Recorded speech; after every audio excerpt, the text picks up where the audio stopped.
myself again. Good evening and welcome to NUFC Matters with me, Steve Wraith, and Thursday night means I'm joined by John Gibson and Supermac. Good evening, lads. Good evening, Steve. Hiya, John. Great to see you guys. Great to see you. And another point on the board last week, John. Newcastle United went to Crystal Palace. Bit of doom and gloom from people expecting a defeat, but despite 25% possession, John, we managed to get a draw. It was a point gained, I think. We all felt like that. But look, it's a point. It's a starting block. Graham Jones was in charge. What did you make of his starting lineup, the changes that he made, and what did you make of the performance, John? Well, interesting. He changed tactically. He went to a 5. He changed personnel because he brought in Kraft and he brought in Fraser. And what was interesting, and he made excuses afterwards, but that he left out 3 of Newcastle's biggest signings in terms of financial outlay when he left out Joe Linton, Willock, and Almiron. So, if you take those 3, 80 million plus, 3 of the biggest signings together with Callum Wilson left on the bench. So he showed a bit of bravery there, which I was pleased for. We battled. We got a point, thank God for that. If you want to be realistic, you can say it took a wonder goal to get us that point. And outside of a wonder strike, if they'd won 2 or 3-0, we couldn't have complained. And Benteke getting a hat-trick. He could have got 5, Malcolm. He scored 1. He scored a second one, which was chalked off on VAR because one of his mates pulled down Kieran Clark. Stupid thing to do because Kieran Clark wouldn't have cleared the ball anyway. But we were eternally grateful for that. He rattled the crossbar with 2 headers. So there's 4 headers that could have gone in. And his best chance was with his foot that he rolled wide of the goal. If Callum Wilson had got 5 similar chances for Newcastle, he would have scored more than 1, man. Yeah, that's for sure. Benteke himself could have had 5. So we could have easily lost it. Having said that, we dug in under a new boss, and we come out with a wonderful goal and a point. And we've got to be grateful, but isn't that sad? I'm not going to harp on about it again because I've done it far too much in the past, but I was screaming with anger early in the season when we weren't winning, and I'm told, it's only 2 matches in, it's only 3 matches in. Yeah. But the opposition we were playing when we were playing Southampton, etc., they're the teams you beat. So that when this lot comes along, like Chelsea at home, and bear in mind we've got Liverpool and Man City, that's the top 3 before Christmas. When that lot come along, you've got points in the bag. We haven't. And that is the concern. And this is monumental on Saturday. Nobody wants to play Chelsea, never mind Newcastle United at the moment. But we're going to take positives out of it. I'm going to think on Saturday, I'm going to think there's no Bruce and there's no Ashley. So the atmosphere is terrific. Adrenaline might be going. We've got Wilson and San Maximum. If we get a little bit of luck, they get a red card and they score an OG for us, we might win. So I'm full of this optimism. And for older people like us, I'm also I remember vividly Devin Locke, who jumped every jump in the Grand National, about 38 jumps or whatever, 2 times round, and was in the front, cantering down the home straight to win the Grand National, suddenly decided to go splar on the ground, 4 feet out, collapsed, and everybody run past him. So I'm looking for Chelsea to do a Devin Locke. And the pink pig's just flown past my window as well. Man, I thought the interesting thing that Graham Jones said was that he picked the team based on how people have performed in training. one would imagine that isn't what the previous manager did. But I thought that was didn't interesting. Train. They didn't train there. Well, yeah, and I mean that's true. Yeah, and we'll come on to that. We'll come on to that after after looking back at the match. But that was interesting. What did you make of Graham Jones's, pre-match and post-match chat, Mal? Well, I had little to complain about. I think he whitewashed after the game an awful lot that was visible on the pitch. One of the things for me was that that generally in the play, the Newcastle players, they were standing 5 yards off of the man they were supposed to be marking. And this was when Palace had possession instead of getting tight. And all I could think was that this was under instruction from Graham Jones, because it happened pretty much all over the pitch. And I thought, well, you've got to get tight. You've got to put pressure.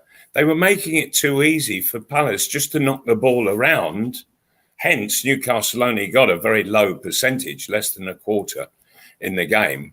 And it was because Newcastle was standing off all the while. They weren't getting in there and challenging and giving themselves a chance just to nick the ball, nick a bit of possession.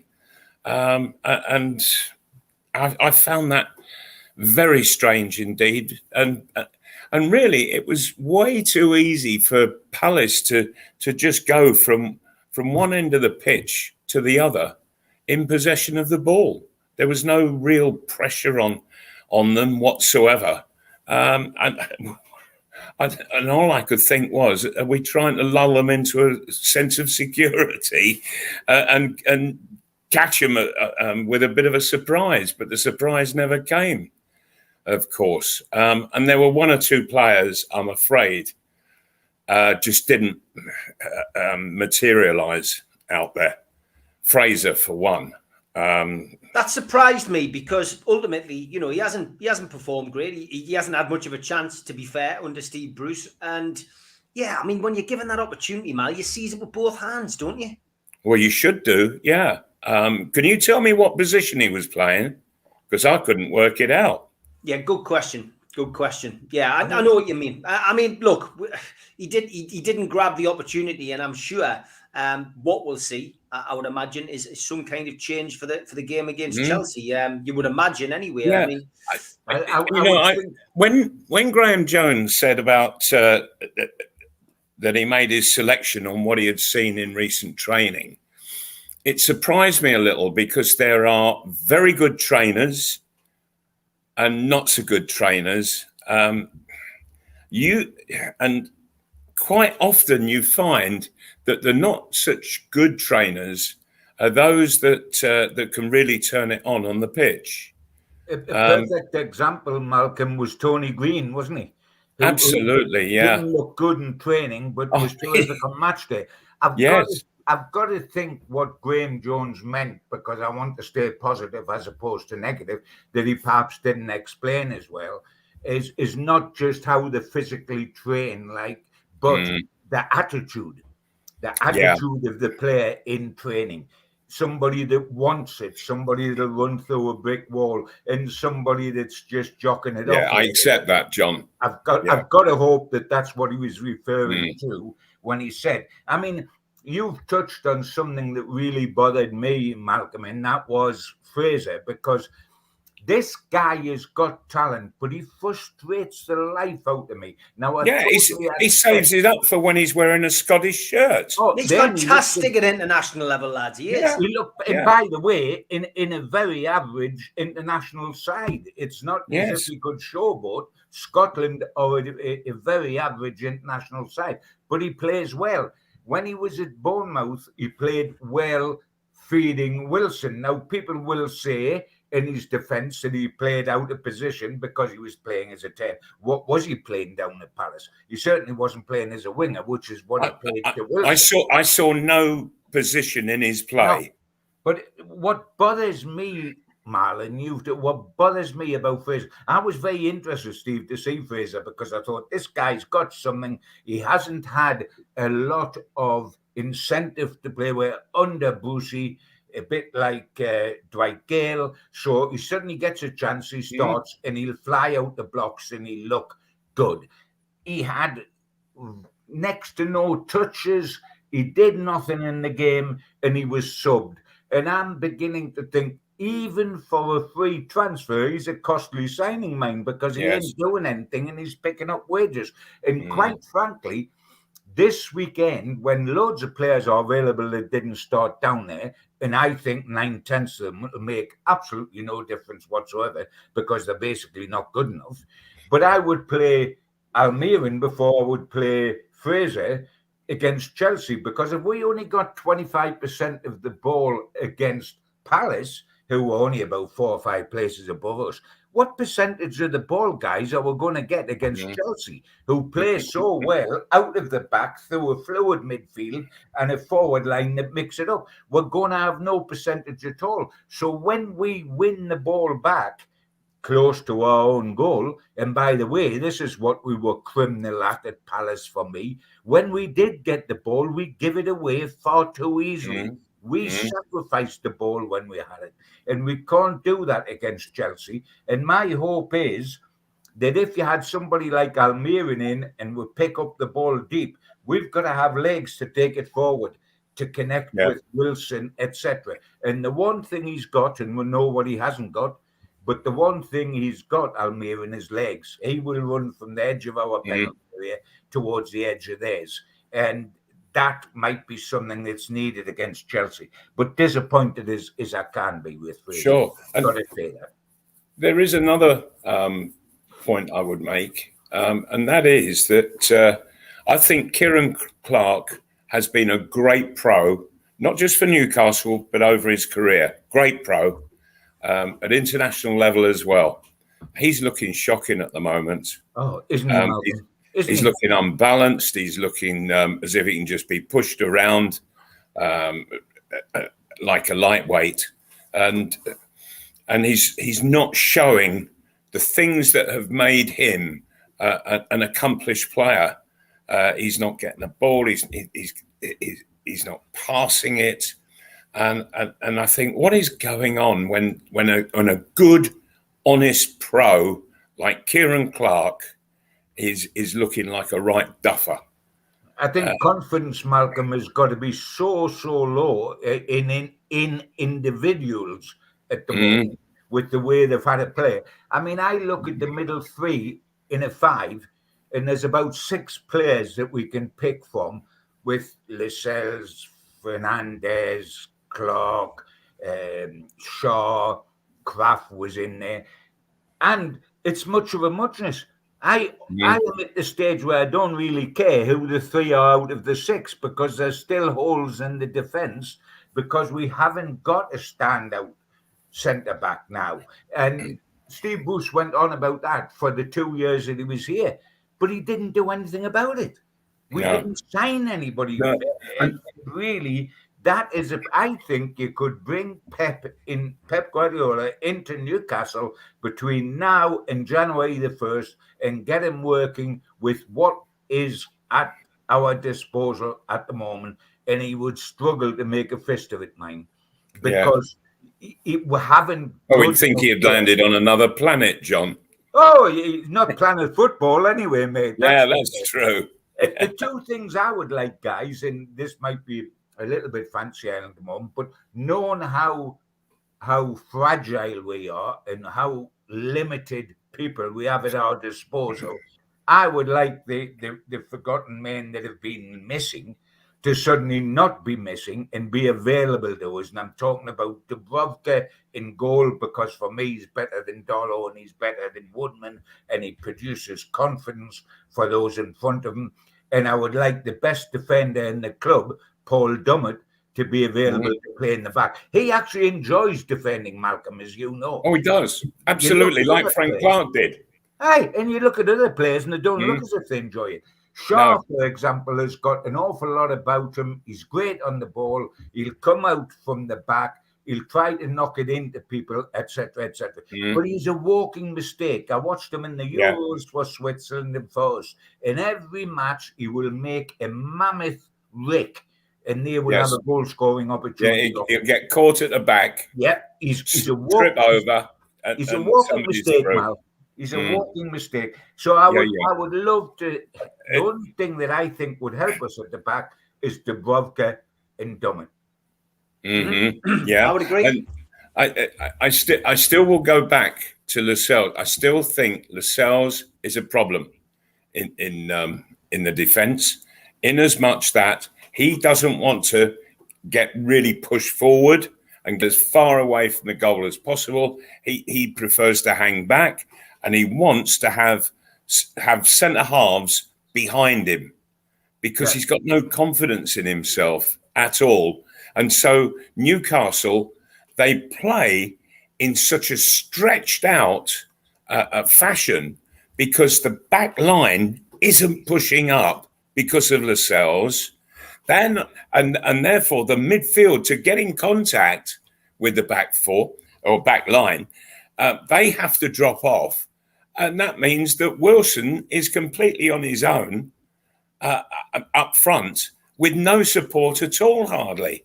And he proves that when he is supported, when he is getting crosses, boy, he's a real danger in the opposing penalty area.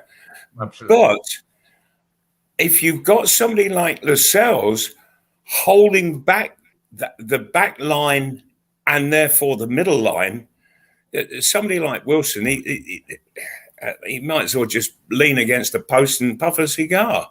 Mal, what happens with Lascelles, Mal, I think we've both felt for a while, is that he's scared to death somebody running off his shoulder or running into his space behind absolutely him. He is.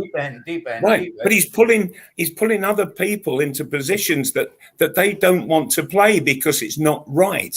Because it's not the way to defend, it's not the way to be an organised back line. The middle man of a three, and I'm talking about the three centre halves. The middle man of the three, as you well know, Malcolm, better than anyone, he decides where the back line's going to be positioned. That they're going to push forward, they're going to drop off. The middle man tells the one on the right and left where you're going, whether you're going to be deeper, whether you're going to push up. And therefore, Lascelles, as the middleman, is the man that is deciding the Newcastle defensive policy. And the policy is, I don't want somebody running in behind me, so we're deeper, and we end up playing on the goalkeeper's toes. Yeah. Which is, it's so dangerous to play on your goalkeeper's toes. It means that you're denying him the space to boss his box. Certainly. And you put in the midfield back, and the whole thing turns into a real shambles, which is what Newcastle have looked for most of this season so far. Luckily, of course, guys, we needn't worry about that against Chelsea because they might not have Lukaku and Tino Werner. So we haven't got anywhere. And you see, when they haven't got the two main strikers, they're absolutely hopeless. They only scored 7 against Norwich without them. I mean, they didn't get into double figures, so I don't think we need to worry too much. We're a better team than Norwich, John. We'll come to that at the end of the programme anyway, when we get the predictions. I've had to pre-record the Three Amigos because I'm otherwise engaged with John and Gavin Peacock tomorrow night. So I already know the Three Amigos predictions, but I won't spoil that for the viewers. Stu Taylor asks, how many points do you think we need to accrue before the transfer window opens to have a realistic chance of staying up, John? Great question. I haven't gone into it in that much depth, but what I would say, and it's a great question from the guy, because that is the first target. The first target of this club right now, we've changed the owners. Thank goodness for that. We've changed the manager. Thank goodness for that. We cannot change anything else apart from bringing in a permanent manager until January the 1st. And the major changes that need making are on the field. The simple answer, and it might look as if it's ducking the question, is that we've got to get as many points as anybody in the bottom 5 because we've got to be in touch by the time January the 1st is. We can't be tapered off. And we haven't got to worry just about the other two that's in the bottom with us. We've got to worry about the team that's fourth bottom. Now, as we go into this weekend before the international break, guys, first and foremost, we are part of a very unwanted record. For the first time in the 133-year history of football in this country, in the top flight, there are 3 teams that haven't won a single match after 9 games. Never happened before in 130. Really? We are one of the 3. Now, the interesting thing is, therefore, the 3 at the bottom that haven't won a game are desperate to win the first game. Interesting, this weekend before the break, all 3 are at home. So you think, is that a chance for the 3? And then you look at who they're playing. We are playing Chelsea. Bookies won't say that's our first win. Norwich are playing Leeds, and I'll come to that in a minute, at home. And Burnley are playing Brentford, who are unbeaten away from home in the Premier League this season. Now, what result do we want at Norwich?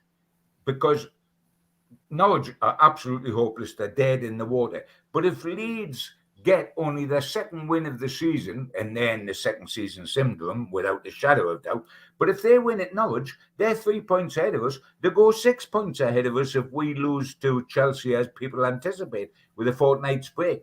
Now, that's the sort of gap we dare not allow to accrue. And we are in this position where we're setting part of a record over 133 years. Now, that is a heck of a situation for us to be in. All 3 bottom clubs all at home this weekend. Right. Yeah. It's going to be an interesting one, I have to say. I understand Stuart's reasons for asking the question. And he's asking to have a realistic chance of staying up. Yeah.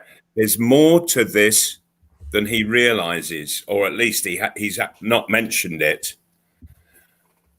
Between now, end of this year, the 31st of December, and the window opens the next day.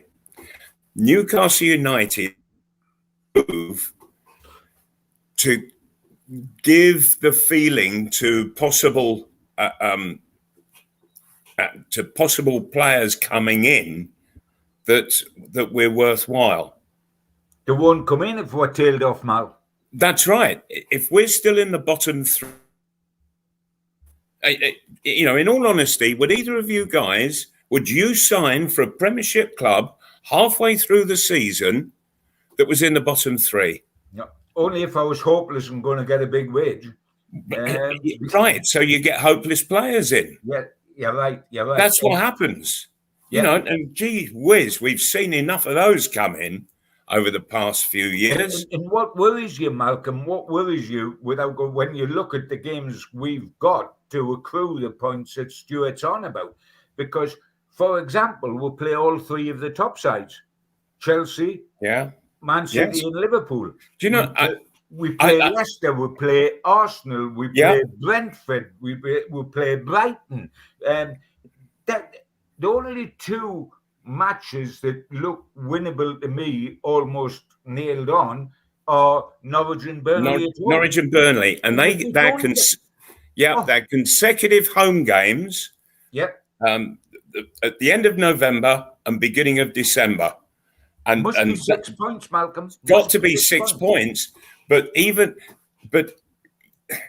then we need to get an awful lot more points. And to actually be specific with an answer to Stuart, by December 31st, I would dearly hope and like to see Newcastle United with at least 20 points. Yeah, I would say that's a good target. I mean, looking at the fixtures, lads, just whilst we're on, Chelsea obviously this weekend.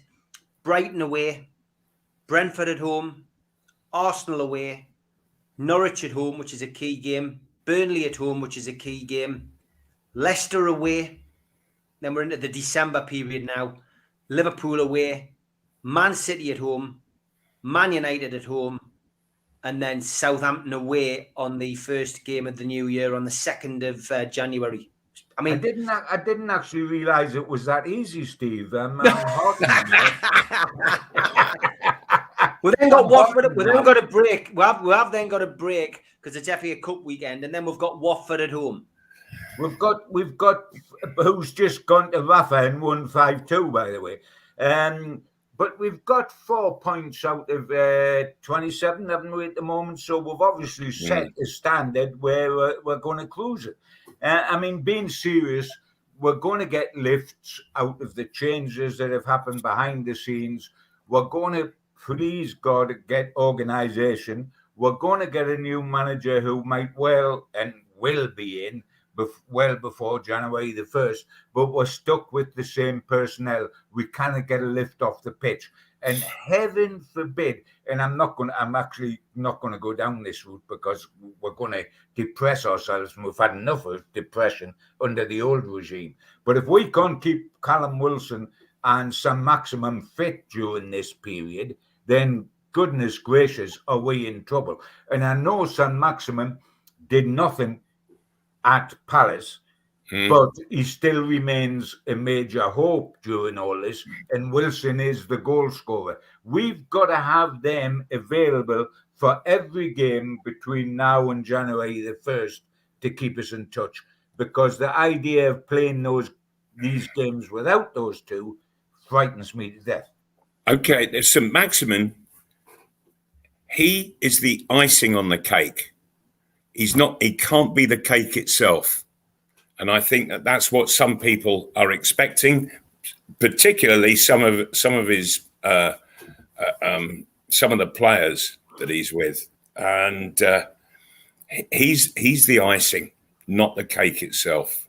But you're absolutely right. You couldn't have put it better either. You're absolutely correct. But it's about the only hope we've got, the two of them. Can you imagine if there was an injury and those two didn't play for us? Sure. Yeah. What disturbs me, guys, and I want to see, because I look at the squad and I've already said, back three, you can pick from six. I don't care who you pick because it's same of a sameness. So if you're going to get a boost from anywhere outside of the two obvious guys, where are you going to get it? And I'm looking at Joe Willock, and say, give me some hope. Look a little bit like you did last season. I'm not talking about scoring every game because that's ridiculous. We don't have a centre forward that scores every game, never mind a midfield player. But he played with a smile on his face last season. He played with a bounce in his step. He was infectious. Things were happening, and that was without the crowd in it to give him the big lift. He looks drained this season. He looks off the pace a little bit. He looks slightly depressed. He looks slightly, what have I committed myself to full time? We need Joe Willock to be back to his best and to give us a lift and give himself a lift and give us a bit of a chance. Right. Yeah. Last season, when he was here on loan, he was hungry to earn a contract with Newcastle United. He's got that contract, and he's just. I think, in fairness, Malcom, there's no hunger and a real desire this season that we saw last season in him. I take your point totally, but I don't want to be too harsh on the kid. I'm not wanting to be harsh. I don't think it's him saying, "Oh, I don't care now because I've got." No, he's not. But I think that he's depressed. He's depressed. Yeah, sure. It's the mood of the dressing room, and you can imagine the mood on the training field and what have you. And I think it's affecting him because we've got to remember that he's still a young lad. What I've got to say, guys, because we're getting very depressed here, and I've got to give us, all three of us, some hope, and the listeners and the viewers some hope. So I'm going to say to them, what they don't realise is that we've got Shelby, Joe Linton and Hendrick to come in and improve this side. So things are going to get better than they are now because there's 3 diamonds waiting there to come in and glow. And that might be against Chelsea. Chelsea's terrified in case those 3 boys come in on Saturday. This will all be a distant memory. We will laugh about this in years to come, I am sure. We will, but not at the moment. Not at the moment. A big shout out. Not when you're stuck in the middle of it. No, a big shout out to our sponsors, Spider VPN. For all your internet security, Google Spider VPN. They are the boys to trust. Protect your passwords and everything on your computer. Google Spider VPN. They come up at the top of your Google search list. Also, a big thank you to skipsandbins.com, who Malcolm can definitely recommend. Telephone 0800 25 45 25 3. Email inquiries at skipsandbins.com. Website www.skipsandbins.com. Easy contract free and pay as you go waste collection. And there is Sir Bobby on his broom. And also a big thank you to L&G Family Funeral Directors, 0191 389 7245. And to John at qtechshop.co.uk, the makers of pool tables and snooker tables in Walls and Newcastle. And also the guy who runs our website, NUFCmatters.com. Also, thanks to John at Jab Signature. Their website is jabsignature.co.uk. And John's new range is now out. So pop onto the website and have a perusal at your leisure. If you want to subscribe to the channel, over 100 new subscribers this week, hit Newcastle Legends logo and you are subscribed for free. And we are still doing 7 shows in a week. Hit the thumb up to like the video, click share to share to your other social media, and drop into the comments box to speak to like-minded Newcastle fans and potentially get a question on screen. We're also available as a podcast on iTunes, Spotify, and the rest. So place a subscription there. And if you're out and about in the car or out walking your dog, you'll be able to listen to us on there. A couple of events coming up. Gavin Peacock is tomorrow night. So you best not buy online. If you want to come, there are a few limited tickets available on the door. £15 on the door tomorrow night. And John Gibson will be hosting and interviewing Gavin Peacock tomorrow. We'll have a few raffles on, a couple of auctions, and just a good old get-together of Newcastle fans with a club legend. So looking forward to that. Then you can join Malcom and Gibbo at the NUFC Matters Christmas party, which is circa 2020, obviously postponed due to the COVID pandemic.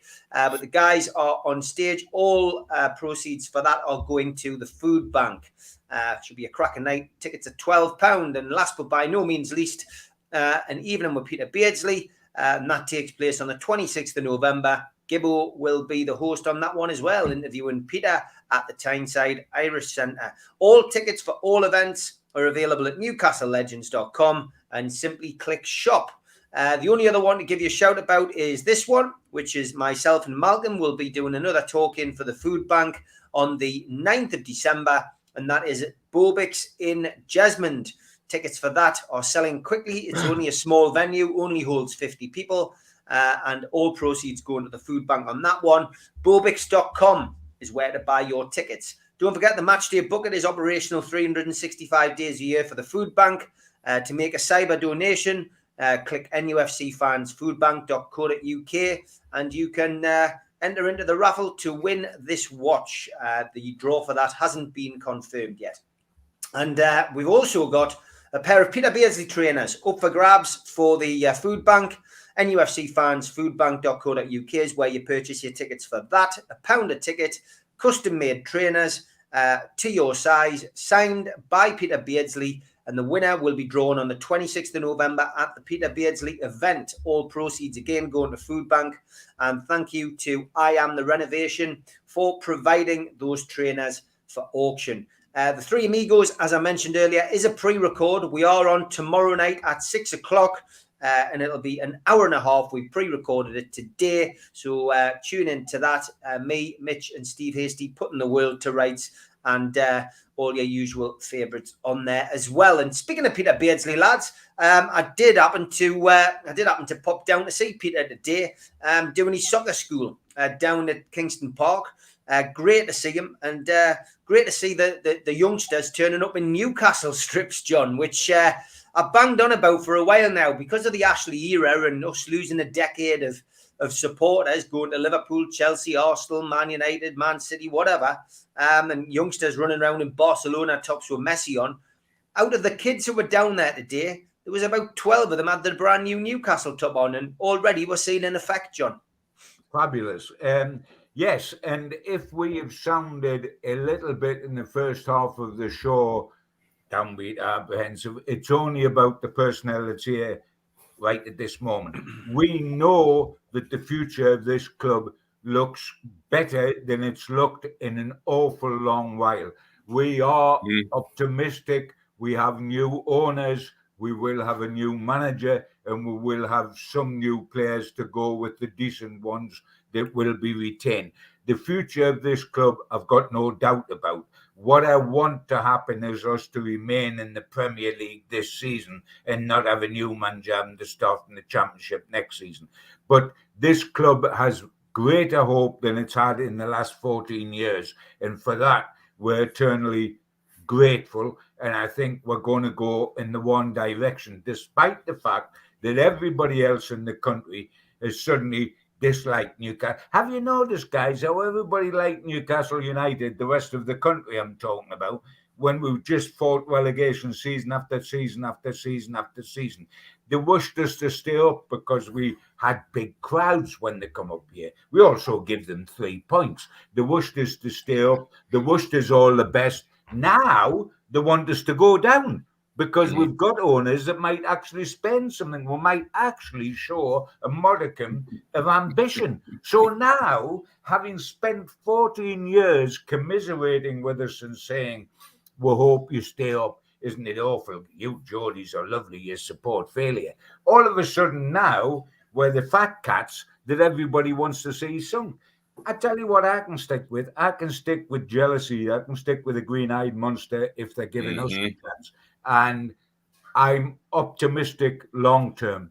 I'm fearful short-term, only because this isn't like the old days, Mal, which we remember ever so well, when you could go out and buy when you needed to buy. If you had a couple of quid, you went out and spent it, and you bought somebody. And it was only in the last run into the end of the season where you couldn't buy. That's right. It used to be from about the 1st of April, didn't it? Yeah, you couldn't buy just to keep you up at the death, but you could buy it any time during the season. Now you can't, so we're hamstrung. But good days long term, good days medium term, short term, fingernails up to me knuckles, teeth biting away. Hopefully we'll come out of it on the right side of the coin. And if we beat Chelsea and then we beat Liverpool and we beat Man City all before Christmas, and of course that makes Arsenal and Leicester an absolute dolly, then we could be cruising. We could be looking at a push in the second half of the season for Europe, guys. Yes, you never know, John. You know, funnier things have happened, mate. Funnier things. On a date trip, on a boat out of Calais, I think. Yeah, but don't forget Leicester won the league, mate. Aye, they did. And I loved that. Sunderland beat Leeds in 73. There's no need to spoil the mood, pal. Can we not stick with Leicester winning the league? That does for me. Leicester also won the cup. Yeah, the FA Cup. I don't want to hear about what Sunderland won. Thank you very much. I love it. I love it. Jesper Richardson says, thoughts on Elliot Dickman being appointed under 23 manager Malcom? He spent the last 26 years working with Sunderland. Yeah, and he's worked right the way from the bottom up to be in that similar position to his appointment with Newcastle, and his record has been very good, and he's hugely experienced at this particular level of football. That's where his expertise is, and so I think he's going to do ever so well. He's going to certainly and hopefully start producing some real talented youngsters. And it's been a long time since we've seen any youngsters coming through. And it would be nice to see that. I've always enjoyed that as a player, as a manager, to see youngsters coming through and thriving in what they're doing and fighting and scrapping for a place in the top side. And who knows? Be very nice. It's a long-term situation, of course. Yeah. I wish him good luck well. to him. I hope he does really well, and I'm sure he's going to get a bit of stick, having been at Sunderland for so long. Yeah, but there's no question. But I wish him well. Yeah, Pops, a mate of mine who played for me at Gateshead on loan when he was at Newcastle as a youngster. It's his appointment. I put my faith in Hobbs that he's got it right. We need to look at that desperately. Great fun that you get the Saudis in the first appointment is that you take a Sunderland coach and make him a coach at Newcastle. That was left midfield. We weren't expecting that one, Malcom. I wish him the very best. Yeah, me too. Elliot Anderson's been called up to the under-23, says Lee. What are your thoughts about players playing for other countries that they weren't born in? Probably makes us think of that Gordon Lee story. Malcom, you tell quite a bit on the after-dinner circuit. But, I mean, Elliot Anderson, he's been called up to the under-23s. A lot of, we haven't seen a great deal of him unless you do go and watch, the youngsters play. There's definitely a little bit of talent there, and he's been on the fringes. But look, it's a good sign if he's getting picked for his international team, isn't it? Regardless of, whether it's this side of the border or not. Now, I think I'm right in saying that you can play for Scotland's under-23s, but that doesn't prevent you playing for the England full international side these days. It used to be that is possible. That is possible, Malcom. Whether it's competitive games or whatever, as you know, this guy's granddad is Jeff Allen, and you couldn't get a bigger glory than Jeff Allen. Sure, and bless him, he had to retire early, didn't he, Jeff? He did. And he was. When I arrived here in Newcastle in '71, Jeff had just been appointed youth team coach, I believe. So I never really got to see him as a player. I think with Elliot, it's through his dad that he can play for Scotland, rather his mum's side of the family, which is Jeff Allen. It's through his dad. And hey, it's fair enough. It's the rules of football. I mean, when all they're doing, John, is Malcom. But when Big Jack Charlton was manager of the Republic of Ireland, if you'd managed to have a pint of Guinness in a Dublin bar at any time, you qualified for the Republic of Ireland, because that's what Big Jack got half his players from. So it's a crazy old world, but honestly, good luck to Elliot. He's had a few injury problems recently. I want to see him develop here, and I want to see him get a crack at the first team here, because the kid's got talent, and we need to encourage local talent. Absolutely. I'd like to see him get through here. Yes, and great experience as well. Yeah. The international scene is something quite different to club football, and it just broadens a player's horizons. It really does. Question there from Ben. He says, would you take Ronald Koeman as manager now that he's a free agent after getting the sack at Barcelona? Question for both of you, yes? No. He would be the wrong appointment, because Newcastle are down in the depths at the moment, and they need somebody who understands that kind of a job to do. And I don't think that Koeman has ever taken a job like that. He's always gone to sides that are pretty much structured and built, and he's just taken them on from there. Right now, Newcastle United need a lot of basic graft doing, and Koeman isn't that kind of guy. No, I would agree. I mean, if I had to take any old Everton manager, I think I would be more leaning towards Martinez, who worked with Jones with the Belgian side and might be a better fit to Newcastle, having managed Wigan and took them to the FA Cup final. Sure. Also, there's all foreign names being chucked into the melting pot on this.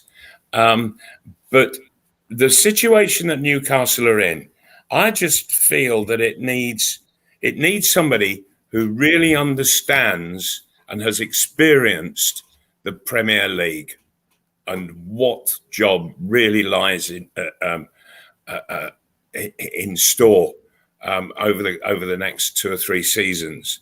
And I still go back to Frank Lampard, that he's put together pretty much the side that Newcastle are facing on Saturday. Tuchel's just sort of tweaked it somewhat, but it was Frank that was. He got these players in, he got them organised, and I thought his sacking was one of the unfairest sackings that I've ever seen in football. I thought he was just on the he'd worked it all the way to just on the verge that they were going to take that last final leap into the top sphere. And he's got sacked, and Tuchel has basically just used pretty much the same group of players and tweaked it. And we'll see just what Frank actually put together this Saturday. And he understands the situation that Newcastle are in and would know how to deal with it, what kind of players, because it's no use looking at the really big name stars or anything like that.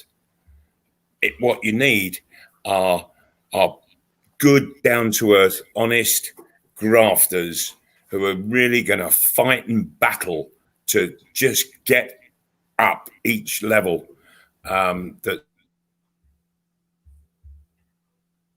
lost a good 4 to 5 years to turn this situation at Newcastle around. And I think he would be terrific at actually achieving that. Little bit of issue with your internet, Malcom, but we can still hear you, mate. It just dropped out a little bit there, so hence the reason I interrupted. Okay, we're going to look ahead to the game coming up this weekend, and because he's been travelling to the UK, because he is coming to see John and Gavin Peacock this weekend. He's been travelling over for Bulgaria. Toon Stato is making a guest appearance on tonight's show, so here we go.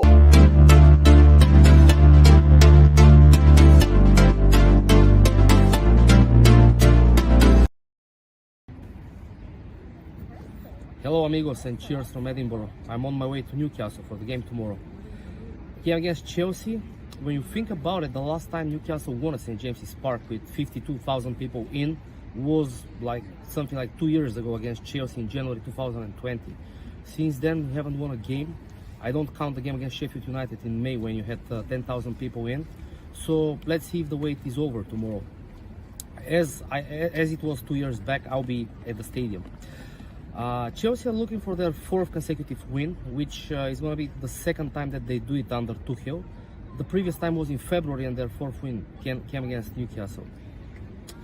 Newcastle, on the other hand, as you well know, is winless after 9 games. Only 2 times in the history Newcastle has started 10 games without a win.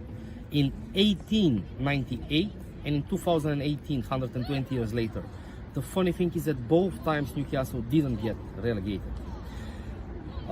Newcastle has the worst home record in the past 2 seasons for conceded goals at home, 43, and only 2 clean sheets. Chelsea, on the other hand, have 14 different players scoring already in the 9 Premier League games, which is a pretty impressive record. Chelsea also won 2 of the last 3 games at St. James's Park, which is more than they did in the previous 7 games prior to that. At the time, Newcastle had 4 wins, 2 draws, and only 1 defeat. So let's see how we fare against the team leaders, the league leaders tomorrow. Great stuff from Toon Stato as always. John, you use him as a reference when you're writing all your stuff for the Chronicle.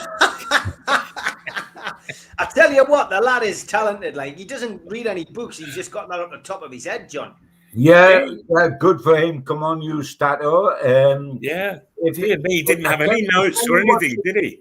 I tell you what's a challenge, Steve. You should have said this, that, I want you to make out a case why Newcastle are going to win by 3 clear goals against Chelsea.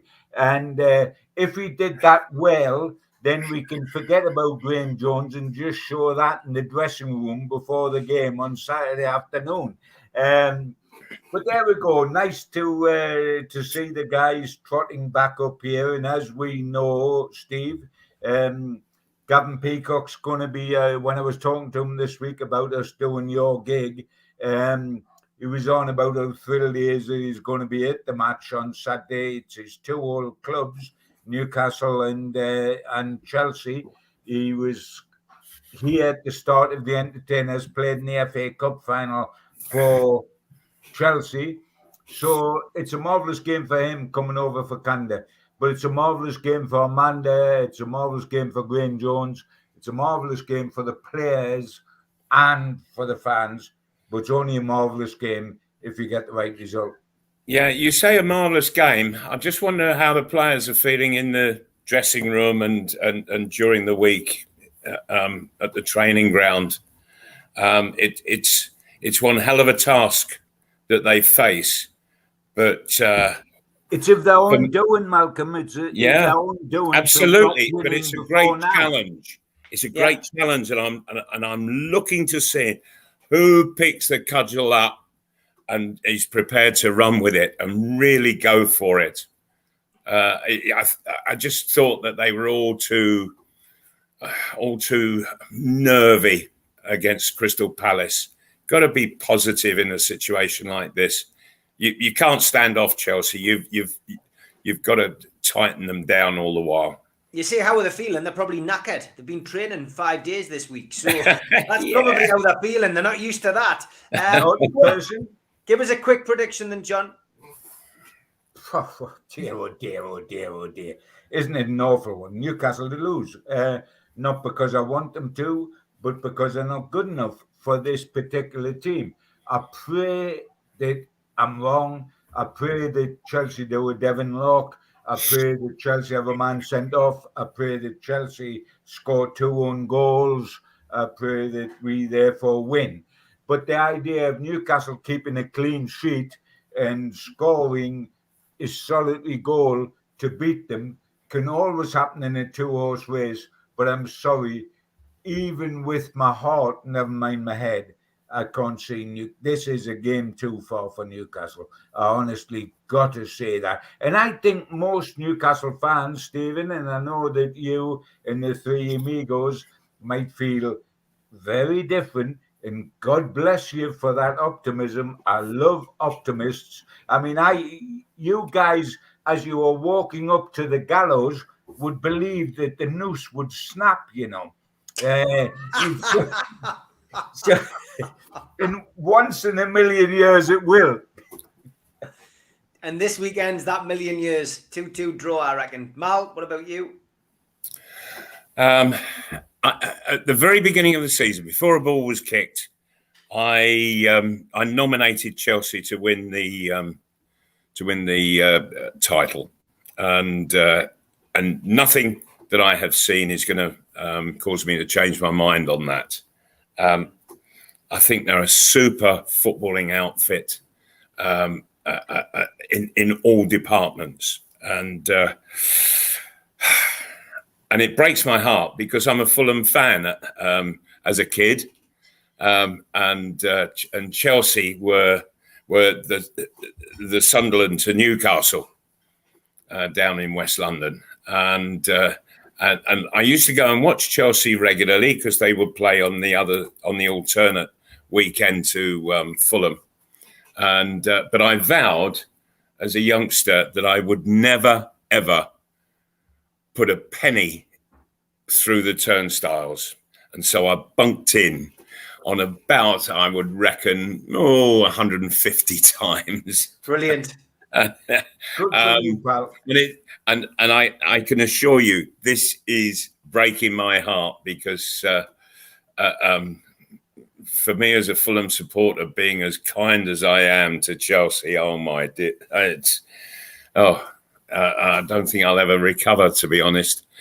I'm afraid that I think Chelsea they're in a hell of a run, and I can see it certainly being 3 or 4-0, and I can't see Newcastle causing any problem inside the Chelsea penalty area. In fact, I think they'll do really well to actually get inside the Chelsea penalty area, and I'm not expecting to see very much action there at all. The wonderful thing, Steve, if I may say so, just watching all our viewers send little messages across the bottom, and I love all that, and God bless them. And I think there's a lot of tongues in cheek, but I've noticed that Joe Linton's going to score a hat-trick and Isaac Hayden is going to get the winner. Now, if ever pigs fly by the window in a flock, that is it, because it would be wonderful, and we may as well say the goalkeeper is going to go up and nod one in the 92nd minute just to make certain. But yes, wouldn't it be lovely? And something daft might happen. I just pray that something awful doesn't happen. That's the biggest thing of it all. Let's get to this stage. Let's get the international break. Let's get new manager in. Let Brentford come up here. Let Tony come up here, and let them get a big smacking. Great stuff, lads. As always, have a good week. See you next Thursday. And Malcolm, I will see you at the Dog and Parrot, of course, 1 o'clock on Saturday. Indeed, I shall be there and looking forward to it. Good night, guys. See you tomorrow night, Gibbo. Bye-bye. Keep the faith, boys. Keep the faith.